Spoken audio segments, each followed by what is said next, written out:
We're going to update you here on air with the breaking news that we've been following closely since yesterday. A gunman opening fire in the lobby of a Midtown office building, and authorities say that person had a history of mental illness. Yeah, so here's what we do know. The gunman shot 5 people, killing 4 of them.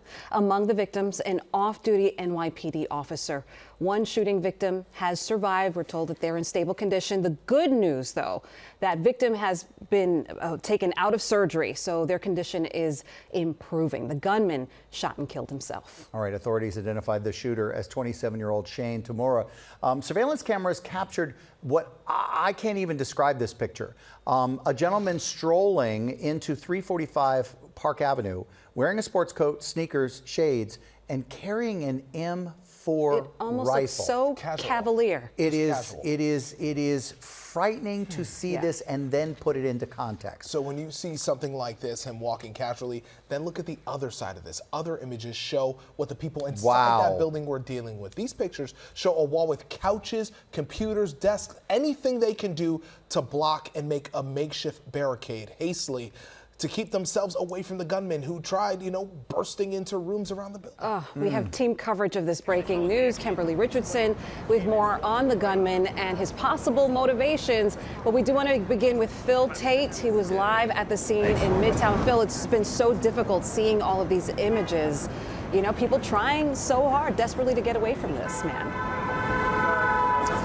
Yeah, Charlene, good morning. It's been hard to hear all of those details that you all just shared over the past few moments, and especially as our city now pays tribute to those lives lost. Mayor Adams this morning had said that flags will be lowered at half-staff. We see that even outside of this Midtown building where this whole ordeal had unfolded. Now, the building right behind me, it does remain heavily guarded, and that's as an active investigation continues. We learned not too long ago that one of the victims was a Blackstone employee. That company is here inside of the building, along with that off-duty NYPD officer. Now, authorities did tell us that on the suspected gunman, there was a 3-page note that made references to the NFL, and that the person had claimed that he had suffered from CTE and asked that his brain be studied. Let's get straight to that photo right now of the suspected gunman, 27-year-old Shane Tamura, who cops say traveled from Las Vegas to New York City, and we're learning the suspect had played high school football and had a documented mental health history.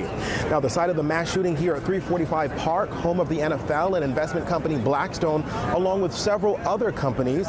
The suspected gunman, carrying a long rifle across the building's plaza, entered the front doors and immediately opened fire. Now, Mayor Adams this morning said the suspect had taken the wrong elevator banks directly to the 33rd floor. That was to Ruden's HQ, but it appears his intent was to go after the employees at the NFL.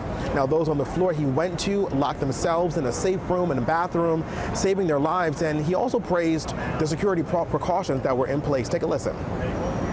It appears as though he was going after the employees at the NFL. He, from our preliminary investigation, he took the wrong elevator bank up to the NFL headquarters. Instead, it took him to Ruden Management, and that is where he carried out additional shootings and took the lives of additional employees. And police said that they found the gunman with a self-inflicted wound to the chest. Now, as you mentioned, Charlene, moments ago, that 5th person who was in critical condition is now out of surgery and is listed in stable condition. So that's definitely good news to hear there. Again, we are seeing outside of the building that flags even here under the direction of Mayor Adams are now flying at half-staff. We are live in Midtown this morning. I'm Phil Taitt, Channel 7 Eyewitness News.